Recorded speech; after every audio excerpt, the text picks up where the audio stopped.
달이면 충분합니다 라는 제목으로 하나님 말씀 증거하겠습니다. 10월 첫 주입니다.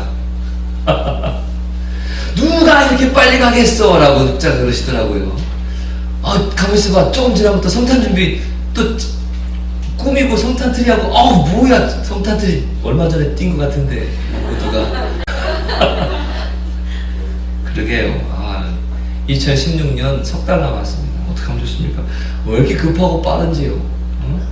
시간이 왜 이렇게 급하고, 누가 혹시 시간이랑 좀 친하면 얘기 좀 해주세요. 천천히 가라고. 그렇게 급하지 아니해도 된다고.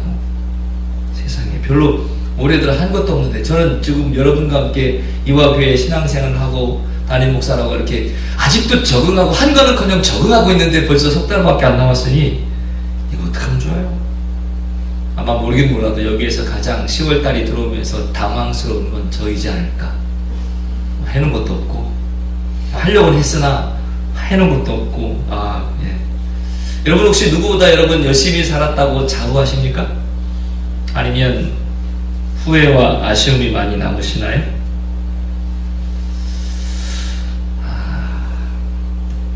요사이 모기가 아주 극성입니다. 여러분 집은 어떠신지 모르겠는데요.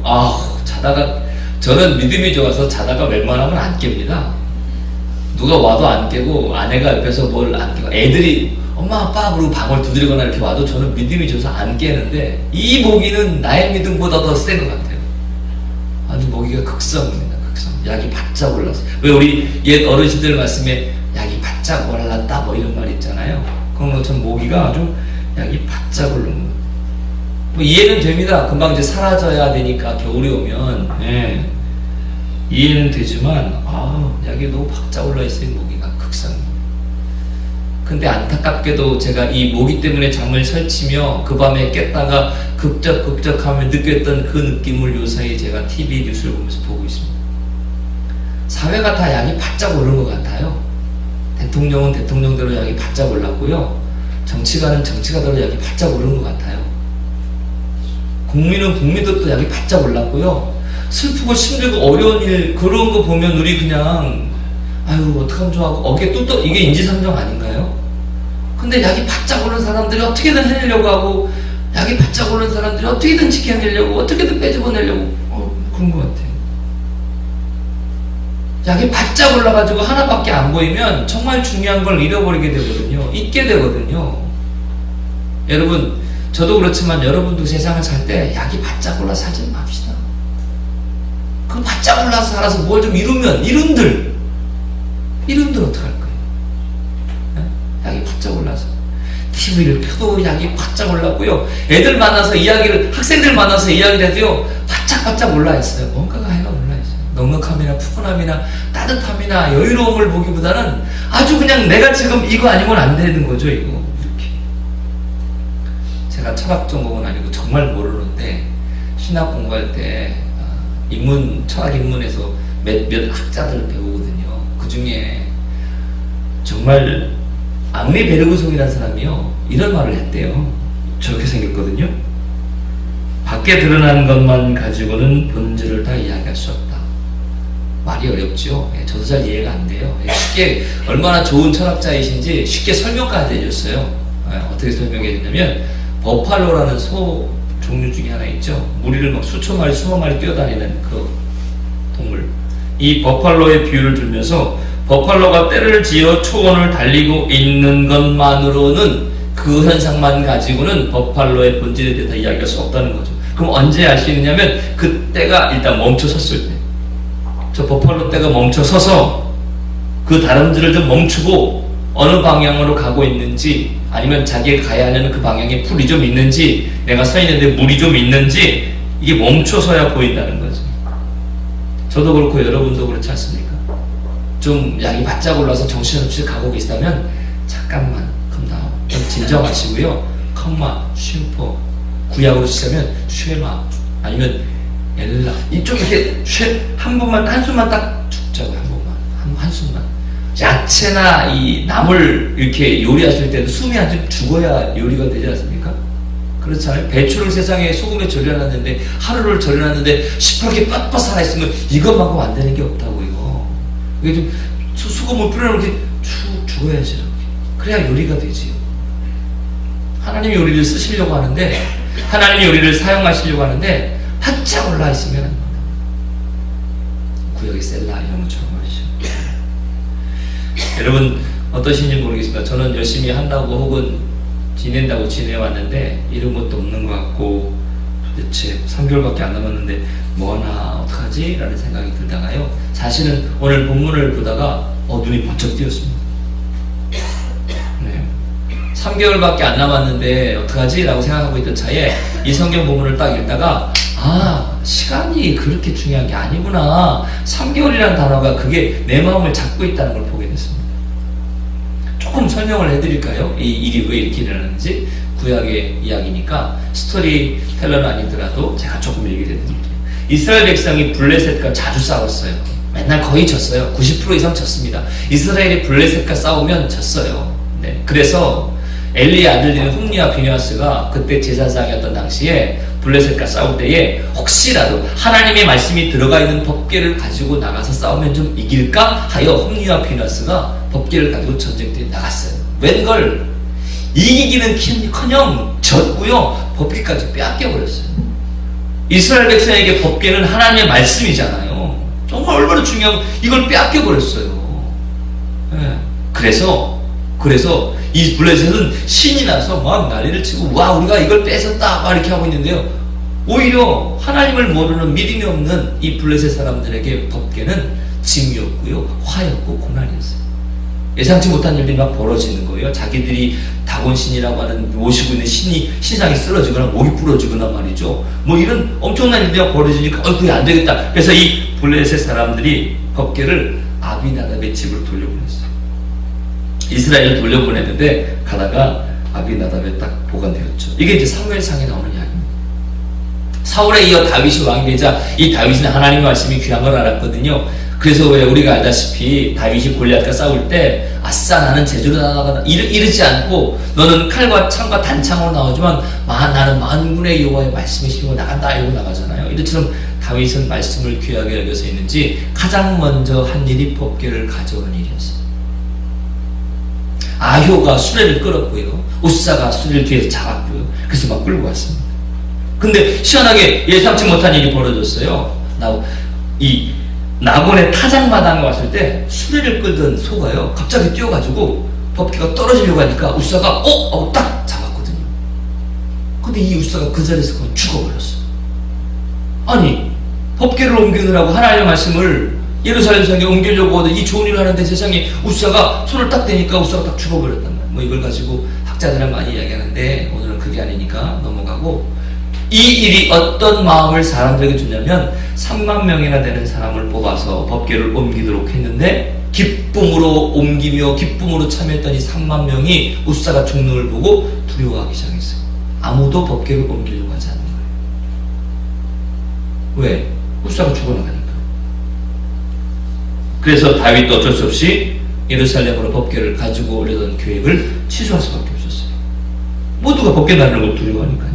이때 이 법궤가 어디로 갔느냐? 그렇다고 그냥 길가에 둘 수는 없잖아요. 이 법궤가 어디로 갔냐면 에벳 에돔의 집으로 갔어요. 보관합니다. 몇 개월을 보관하냐면 석 달, 딱 석 달 이렇게 보관합니다. 근데 제가 이제 말하고 싶은 건 여기부터예요. 딱 석 달 보관하거든요. 근데 이 석 달 동안 에벳 에돔의 집에 법궤를 보관하였더니 여호와 하나님께서 성경에 이르기를 에벳 에돔과 그의 집과 그의 자손들에게 복을 내리셨다 그랬어요. 저는 우리 이화의 가족들이, 또 우리 이화의 학생들과 아이들이, 성도들이 복의 복을 누리시기를 정말 간절히 소망합니다. 할렐루야. 아멘. 모든 부모님들의 마음이 마찬가지지 않을까요? 자녀가 부모보다 나아야죠. 그렇죠? 그렇지 않습니까? 모든 자녀들을 향하는 부모님의 마음은 똑같을 것 같아요. 좀 길긴 한데 역대상 26장 4절 이하에 보면 성경이 이렇게 얘기합니다. 제가 좀 빠른 말로 읽을게요. 앞에를 보세요. 오벳에돔의 아들들은 맏아들 스마야와 둘째 여호사밧과 셋째 요아와 넷째 사갈과 다섯째 느다넬과 여섯째 암미엘과 일곱째 이사갈과 여덟째 부올레데이니, 그 다음에 중요해요. 이는 하나님이 오벳에돔에게 뭘 주셨다고요? 복을 주셨대요. 하여간 어려운 이름들을 쭉 나오는 가운데 하여간 자신을 많이 주게 복을 주셨대요. 그 다음에 또 4절 보니까 그의 아들 스바야도 두어 아들을 낳았으니 그들의 조상의 가문을 뭐 한다고요? 다스린다는 거예요. 끌려가고 종으로 사는 게 아니라 다스리는 자가 됐다는 거예요. 거기다가 다스리는 정도만이 아니라 큰 용사래요. 큰 용사. 또 7절에 보니까 스마야의 아들들은 오드니와 아들 형제 엘리후와 스마게아는 능력 있는 자이니, 야, 능력까지 있대요. 그러면서 8절 맨 마지막에 형제들 쭉 얘기하고 직무가 많고 능력 있다고 그러더니 오벳 에돔에게서 난 자가 62명이라는 거예요. 이 60명 모두가 능력이 있고 큰 자이며 용사라는 거죠. 그럼 어떻게 이게 임했을까? 석 달이라는 거에 눈이 탁 제 눈에 들어와서 석 달 동안 우리 성도들도 좀, 아니 저부터도 좀 뭔가 하나님의 은혜를 누리고, 물론 여기에서는 복에 대한 기준이 뭐냐 여기에 대해서 이야기를 해야 되지만 누차 몇 번 복에 대한 기준, 세상이 말하는 복과 하나님이 이야기하는 복이 다르다는 건 제가 설명했으니까 넘어가고, 이 하나님이 주시는 복이, 이 귀한 복이 우리에게도 임했으면, 석 달 남은 우리에게도, 아니 우리 성도들에게 임했으면 하는 그 마음 가운데 이걸 보니까 여기에 정답이 있더라고. 지난주에 얘기했던 것처럼 이 성경에 레모네이드를 만드는 레시피가 있더라 이 말이에요. 9절 보십시오. 오늘 본문의 9절. 다윗이 그날에 여호와를 두려워하여 이르되 여호와의 괴가 어찌 내게로 오리요하고. 다윗조차도 그 괴를 가까이 오는 걸 두려워했습니다. 우사가 죽어나가니까. 도대체 이유를 알 수 없는 우사가 죽어나가는 이유를 두려워했거든요. 10절. 다윗이 여호와의 궤를 옮겨 다윗성 자기에게로 메어가기를 즐겨하지 아니하고 가드 사람 오벳 에돔의 집으로 메어 간지라. 보십시오. 남이 즐겨하지 않는 걸 하니까 하나님 복 주신다. 아니 정확히 말하자면 하나님이 기뻐하시는 일이지만 다른 사람들이 즐겨하지 않는 일을 하면 하나님께서 복을 내리신다. 이게 더 정답일 겁니다. 아니 더 정확하게 말하자면 일반 사람들이 하나님이 원하시는 걸 하지 않는, 즐겨와진 그 일을 하나님이 기뻐하시는 일인 줄 알고 내가 힘들어도 그 일을 감당하는 자에게 하나님께서는 필요한 것들 혹은 귀한 것들을 채워준다. 이렇게 얘기하는 게 틀리지 않겠죠. 결국 11절 보니까 여호와의 괴가 가드 사람 오벳 에돔의 집에 석 달을 있었는데 여호와께서 오벳 에돔과 그의 온 집에 복을 주시니라. 할렐루야. 아멘. 아멘. 기독교는 하나님이 주신 복을 받고 누리며 감사하며 사는 종교입니다. 여러분, 기독교는요 기복 종교에 매여 있으면 안 되지만 하나님이 주시는 복도 외면해서도 안 됩니다. 저는 제가 여기 서서 설교를 하고 여러분과 함께 신앙생활 할 수 있는 게 얼마나 큰 복인지 모릅니다. 아까 우리 네로웨이가 찬양하는데 예배하는 자를 찾으시는 하나님, 그 두 번째 곡을 하는 내 마음이 너무너무 하나님 앞에 송구하고 죄송하고 감사하고 그랬습니다. 주를 찾는 이곳에 예배하는 자가, 그 한 사람이 내가 되길 원한다고 고백할 때 결국 후렴은 뭐라고 불렀죠? 주 은혜로 내가 여기 서 있는 거죠. 할렐루야. 그 주님이, 그러니까는 내가 하나님이 내게 은혜를 주셔서 그 은혜로 내가 서 있는 거죠. 하나님이 나 100원 주셨네? 100원 정도만 감사하지 뭐가 아니라 하나님 내게 주셨구나. 1000원도 만원도 그 이상도. 이게 기독교인 거죠. 이게. 석 달 남았습니다. 뭐 해야 할까요? 그럼 이제. 그렇죠. 마치 그렇잖아요. 여러분 목 마르세요? 여기 에비앙 물, 이거 좋은 물이에요. 이 물 먹으면 목 안 말라요? 숨겨.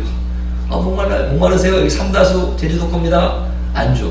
그럼 안 되잖아요. 석 달 남았습니다. 석 달 충분합니다. 이거 끝나면 안 되잖아요. 뭘 하면 될까요? 어떻게 해야 할까요?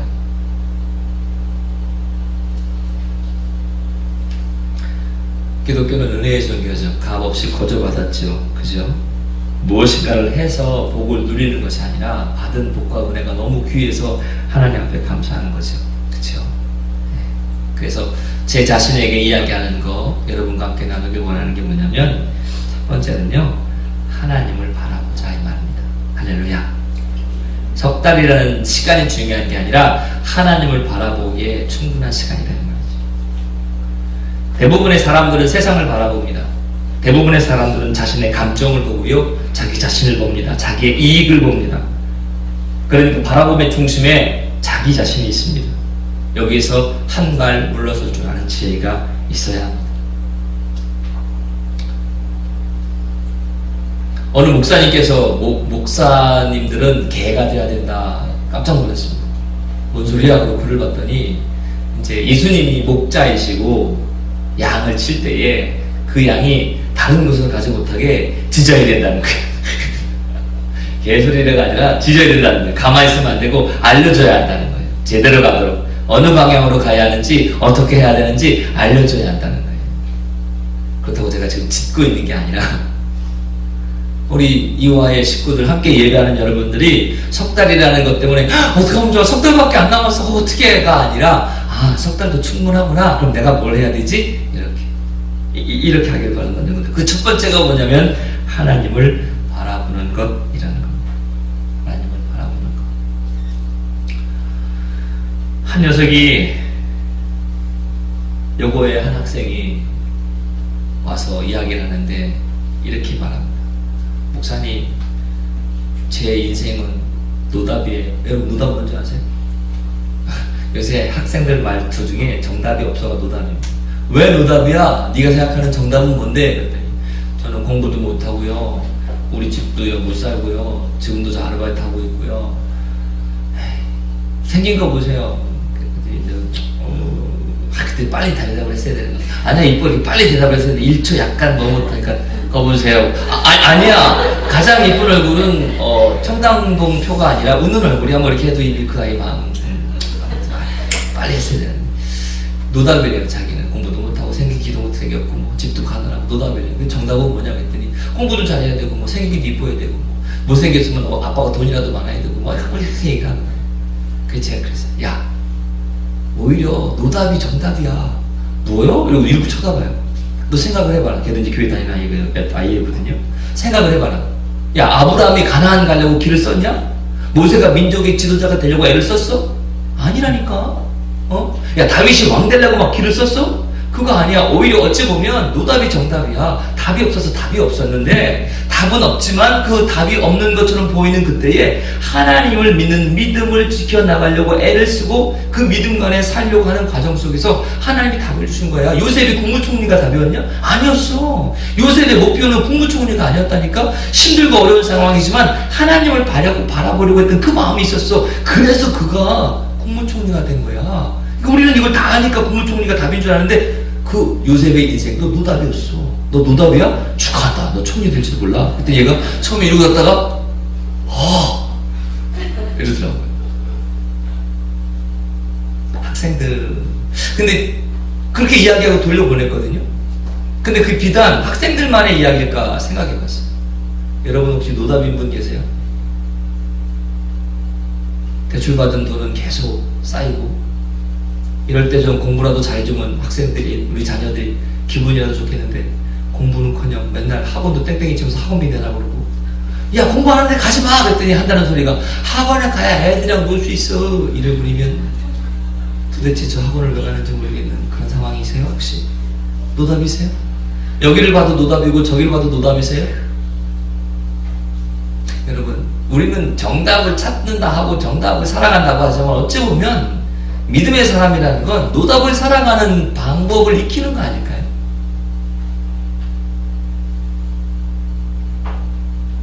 저는 여러분들이 이런저런 문제가 참 없었으면 좋겠어요. 가정의 문제도 없고 재정의 문제도 없고 아픔의 문제도 없고 속상한 것도 없고 화나는 것도 없고 분노도 없고 좌절도 없고 시기도 미움도 다툼도 질투도 이런 거 아무것도 이런 문제들은 눈꼽만큼도 없었으면 좋겠어요. 그러나 혹시라도 그런 게 있다면 난 노답이야 라고 끝낼 게 아니라 비록 노답이지만 하나님을 바라보면서 그 노답이 나중에 정답을 향해가고 많이 더 나가서 우리에게 많은 해답을 찾아가는 그런 경험을 하게 되시기를 주의 이름으로 축원합니다. 석 달이 이게 길고 짧은 문제가 아니에요. 이 석 달을 여호와의 하나님 말씀과 같이 있었기 때문에 복이 내렸거든요. 할렐루야. 예, 아멘, 아멘. 석 달이라는 게 중요한 게 아니라 여호와의 궤가 말씀의 궤가 함께 있었기 때문에 복이 임한 거거든요. 그러니까 우리도 석 달밖에 안 남았어 라고 이것 때문이 아니라 이 석 달도 하나님을 바라보면 답이 되겠구나 이거예요. 잘 안 나오시거나 못 나오시는 성도님께 제 우스갯소리로 아유, 성도님 왜 이렇게 잘 못 봬요? 저는 주일이 7일마다 한 번씩 오는데 한 달에 한 번씩 오나 봐. 뭐 이렇게 월화수목금토 월화수목금토 월화수목금토 월화수목금토 주일이세요? 이렇게 했더니 아니에요. 그러면서 농담인지 진담인지 잘못 진지한 표정을 지으시면서 제가 세상에서 막 살아서 하나님이 저를 보시면 민망해 하실까봐 못 보여드려서 그래요. 이게 제가 경험한 건데, 먼저 사역하던 교회에 시장에서 장사하는 분이 계셨어요. 여러분 혹시 아시는지 모르겠는데 시장에서 사시고 장사하는 분들은 좀 거치세요. 단어도 그렇고 삶도 그렇고. 가끔 신방을 가는데 시장통을 이렇게 들어가는데 저 용성종목이 난리가 났어요. 근데 좀 불길해 예감이. 돌아갈까? 갈까? 이렇게 하다가 뭔가 딱 돌아갔어야 되는데 그때 그 집사님이 가는 가게 앞인 것 같아. 아니 가보니까 아니나 달라 싸움이 붙었어요. 우리 집사님과 찾아오는 손님과. 야! 이게 내가 무슨 여기서 장사한다고 내 인생이 있다고 하게 안 되는 줄 알아. 너가 뭐 난리가 났어. 뭘 어떻게 할 수가 없잖아요. 그죠? 그래서 이렇게 돌아서려고 이렇게 하다가 눈빛이 마주쳤어요. 그 집사님과 내가. 순간 집사님이 놀라더니 전의상실. 그때까지는 기세를 잡고 등등하게 이기던 그분이 나를 딱 바라보고 순간 멈칫하니까 상대편이 기회를 잡은 것 마냥 윤당 폭격을 해내는데 받아치지 못하고 고개를 푹 숙이더라고요. 여러분 그분이 저를 봐서 전의를 상실했을까요? 저는 그렇게 안 봐요. 저를 본 게 아니라 나를 딱 보는 순간 목사님? 맞다. 나 교회 집사지? 내가 뭐하고 있지? 이러면서 자기 자신을 본 거 아닐까요? 베드로가 예수님이 잡혀가고 고난을 받을 때에 예수님이 베드로를 바라보시죠. 그 눈빛. 하나님의 그 눈빛을 바라보는 게 여러분 우리 예배예요. 설교를 듣는 게 예배가 아닙니다. CTS, CBS 기독교 방송 틀어보세요. 얼마나 전 유명한커녕 명함도 못 내밀어요. 얼마나 유명하시고 고귀하시며 대단하신 목사님들이, 기단선 같은 목사님들이 할렐루야 목소리만 들어도 은혜 막 뚝뚝 떨어지는 그런 분들이 얼마나 많습니까? 에? 나는 뭐 할렐루야 이래도 별로 은혜도 안 되는. 그런데 그분들 설교 얼마나 많습니까? 예배는 설교를 듣는 게 예배가 아니라 그 시간만큼은 하나님을 바라보는, 힘을 다해 하나님을 바라보는 거죠. 전심을 다해 하나님을 바라보는 거죠. 진심으로 하나님을 바라보는 거죠. 하나님한테 촛불을 조망하는 우리 하나미가 초박초박 걸음 한 걸음 한 걸음을 걸어가면서 마치 비오도로로서 예수님이 걸어가는 그 걸음을 걸어가는 그런 마음이었던 것처럼 그렇게 하나님을 바라보는 거죠. 우리 성가대가 주를 찬양하라 마곡에 그는 하나님, 익숙한 찬양이지만 그 찬양을 부를 때에 힘있게 혹은 부드럽게 하나님을 바라보는 거죠. 헝구면이 이거 뭐 일수 찍습니까? 그게 아니죠. 헌금을 하나님 앞에 드릴 때도 미리 하나님이 내게 주신 모든 것이 하나님의 것이지만 약속한 대로, 말씀이 약속한 대로 미리 준비하고 감사함으로 떨리는 마음으로 이렇게 찬양할 때도 그렇고 축도할 때도 그렇고 매 순간순간이 하나님을 바라보는 게 이게 예배죠. 이게 우리는 너무 정죄나 심판을 잘하는 것 같아요. 여러분 정죄나 심판은 하나님 몫입니다. 왜 우리가 하나님 걸 뺏어 하려고 합니까? 정죄와 심판은 하나님이 하시는 거고요. 우리는 말씀을 듣고 그 말씀에 가슴에 새겨서 그 말씀을 바라보면서 주님을 향해 나가는 거죠. 이게 하나님 바라보는 거예요. 사랑하는 이화의 여러분, 우리의 예배가 아싸 우리는 몇 명 모여. 야 우리 시스템 진짜 조명. 어느 교회는 그거 아세요? 강대상 이렇게 360도 돕니다. 아니 180도 아니고 가만히 서 있으면 제가 뭐 이렇게 봤다가 이렇게 봤다 이렇게 아니 딱 서 있으면 이게 진짜예요. 진짜인데 못 믿으시네. 먼저 있던 교회 가까이에 있었어요. 그 교회가. 진짜인데 딱 30분 정도 설교를 하면 강대상 이렇게 착 돌아요. 이렇게 누가 왔는지 다 보이는 거죠. 누가 왔는지 안목의 권사가 왔네, 안목의 집사님도 있으셨네, 이렇게 보이는 거예요. 자랑할 건지 뭔지 모르겠고 그런 거 아니잖아요. 그러니까 인원이나 뭐 인프라나 시스템이나 음향 이런 게 아니라 우리 예배의 자랑은 숫자나 이런 게 아니라 우리 예배의 자랑은 헌금이 얼마 모이나 이게 아니라 우리 예배의 자랑은 한 사람이라도 이 예배에 오면 전심이 느껴지는 거죠. 하나님 앞에 죄도 있고 부족함도 있고 허물도 있죠. 모자람도 있고 아픔도 있고 속상함도 있죠. 그러나 어느 부모가 어떤 자식이 온들 마다하는 부모가 어디 있습니까? 반면에 뻔뻔하지 않은 자식이 어디 있어요? 에? 항상 당당하지. 엄마 돈 줘. 맞변하냐? 아이고 말어. 그럼 아빠한테 가면 돼. 그럼 아빠는 또 줘요 이걸. 모든 자식은 뻔뻔하단 말입니다. 당연하죠. 뻔뻔한 건 당연한 거예요. 그게 이상한 게 아니라 오히려 뻔뻔하지 않으면 자기가 자신이라고 생각하지 않는 거지. 그러니까 우리 교회를 여기 들어올 때, 이화교회 들어올 때, 교문을 들어올 때, 운동장을 가르칠 때부터 찔려 어떡하면 좋아 이러고 들어왔어도 어떤 마음으로 어떤 심정으로 들어왔을지는 모르겠으나 하나님 앞에 예배하고 찬양하고 기도하고 그러고 나면 힘이 생기는 거죠. 할렐루야. 예배하고 나면 뭔가 그래 맞아 이렇게 해야지 이거죠. 이게 하나님 바라보는 거죠. 이게 우리 남은 석 달 동안 그렇게 하자고요. 그렇게 해서 주일날에 온전히 주일을 봐서요. 그래서 제가 이렇게 얘기하는 거예요. 수요일날도 예배 있다, 아침 교회도 있다. 여러분 딴 세상 살지 말자. 부디 하나님의 은혜 가운데 오늘만이 아니고 썬데이 크리스찬이 아니라 매일매일 주를 바라보며 주님이 주신 은혜 가운데 사시기를 주의 이름으로 간절히 축원합니다. 한 가지만 더 말씀드리고 싶습니다. 따르는 자를 넘어서서 살리는 자가 되었으면 좋겠어요. 제자와 따르는 사람은 좀 다릅니다. 여러분 그거 아셔야 됩니다.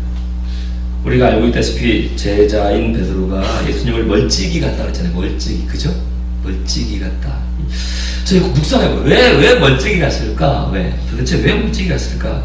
어떤 학자는 이런 얘기도 하더라고요. 관중석 영성이다. 이거 말 붙인 것 같고, 관중석 영성. 이게 뭐냐면, 이제 축구장을 생각해보세요. 골을 넣으면, 막, 간슬게 다 줄 것처럼 막 미쳐 들어가는 것처럼 막 이러잖아요. 오늘 끝나는 것처럼 막 이러잖아요. 그러다가 걔가 만약에 혹시 잘못하거나 그 선수가 잘못하거나 역전을 당하거나 실수해서 골을 먹으면 막 이러잖아요. 이게 관중석 영성이라는 거예요. 성경에 보면은 예루살렘에 있는 사람들이 예수님이 오르실 때에 호산나 호산나 다윗의 자손이여 우리를 구하고 살피소 이렇게 호산나 외쳤던 자들이 일주일도 안 돼서 십자가 못 박아 외쳤던 것처럼 이렇게. 이게 관중석 영성이라는 거예요. 베드로가 왜 멀찍 떨어졌을까? 이 거리감이라는 게 되게 중요합니다. 여러분 별거 아닌 것 같아도요. 한 주 교회 안 나오시잖아요. 교회를 다 나오시다가 그러면 내가 왜 교회 안 나갔지? 이래요. 다음 주에 나가겠다. 근데 이게 묘하게 한 주가 또 연달아 2주 빠지게 되죠. 교회 안 나갔네. 3주 빠지죠. 그래. 4주 빠지죠. 이제 나가는 게 어색해져요. 이게 거리감. 진짜. 베드로가 거리를 마땅히 뒀단 말이죠. 이게 왜 거리를 두냐면 자기 생각엔 그 정도면 안전하겠거니 생각한 거예요. 베드로 입장에서는 이 정도면 안전하겠거니 그 거리를 둔 거죠. 그러니까 예수님의 옆에 있는 것보다 자기가 생각한 그 거리가 더 안전하다고 생각하는 거죠.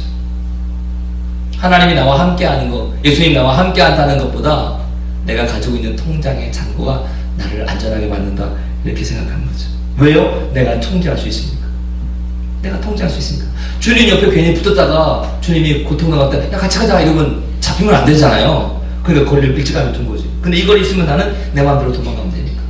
통장은 비밀번호 내가 알고 있으니까 내 마음대로 되니까. 비행기보다 자동차 사고 확률이 100배 높은 거 아세요? 그런데 우리는 비행기 탈 때보다 자동차 탈 때 훨씬 더 편안해요. 왜요? 내가 운전하니까. 내가 컨트롤할 수 있다고 여기니까. 그러니까 자기 통제로 안정감을 갖는 거 이것만큼 어리석은 게 없는 거죠. 우리가 지금 그러고 있어요. 세상이 어떻게 돌아가는지도 모르고 대가 어지는 보면서 내가 이 정도 통제할 수 있어 이러고 있단 말이에요. 이러고 이 정도면 됐지 이렇게. 여러분 진짜 안전은 주님 품 안에 있을 때입니다. 주님 곁에 있을 때 안전한 거지 내가 생각하기에 적당히 이 정도면 돼 이렇게 적당히 둔 이 거리가 절대로 안전거리가 아니에요. 우리 생각엔 이게 안전한 것 같지만 이게 우리를 안전하게 하는 거리가 아니라 하나님과 우리의 사이 속에 탁 올리는 거리란 말이에요. 이제 추수감사 예배도 있고요. 또 성탄절 준비도 있고요. 그리고 주현절 내년도 준비해야 합니다. 미리미리 좀 준비했으면 좋겠습니다. 추수감사 아들도 좀 준비하고요. 오늘 보니까 또 그 바자회 한다고 물건들도 갖고 오고 그러시던데 미리미리 좀 준비했으면 좋겠어요. 미리미리 하나님 앞에 내가 정말 들을 수 있는, 따르는 자가 아니라 살리는 자가 돼서, 그래서 저 혼자 기도하고 있는 거지만 우리 이번 추수감사일 때는 가족들을 좀 다 함께 예배드릴 수 있도록 가능하면 하고, 아니면 주위에 여러분을 통해서 믿음이 쓰러진 자들이나 넘어진 자들을 세우고, 아니면 믿음이 없는 자들을 초대해서 같이 예배도 드리고, 뭐 이렇게 무슨 보험회사처럼 뭐 표고 이런 거 말고 내 마음이 정말 하나님 앞에 진실되게 드릴 수 있는 감사함으로 이렇게 영혼들 이렇게 그 복음 전함이 우리 가운데 있게 되기를 주의 이름으로 간절히 축원합니다. 그래서 따르는 걸로 만족하지 말고 살리는 자가 한번 되보세요. 아니, 안 하려고 하니까 못하죠. 기도하고 해보면 그 다음은 하나님 역사하실 줄로 믿습니다. 아이, 나 안 해봤어. 에이, 됐어. 아이고, 내가 하면 사람이 갑자기 변하면 안 돼. 죽어고 말해. 이러지 마시고 좀 변해보세요. 오죽하면 주님이 아이고야 이러시면 어떡해요. 말씀을 정리해 마치겠습니다. 고린도전서 9장 16절에 바울의 고백이 마음에 남습니다. 내가 복음을 전할지라도 자랑할 것이 없으면 내가 부득불할 임이라. 만일 복음을 전하지 아니하면 내게 화가 있을 것이니라. 아멘. 제가 여러분 앞에 개그맨으로 온 것도 아니고 옆집 앉아주러 온 것도 아니고, 그쵸? 제가 여러분 앞에 하나님께서 허락하셔서 담임 목회자로 왔는데 짖어야 될 것도 같고, 아니 또 짖어야 되고 이야기해야 하고, 근데 짖고 이야기하되 마음 상하지 않고 해야 되고, 만약에 여기서 끝나는 거라면 하고 싶은 얘기 쫙 하고 띵! 지금 끝인데 내일 또 봐야 되잖아. 다음 주엔 또 봐야 하고, 주중에 또 전화할 거고, 짖되 함께 해야 되죠.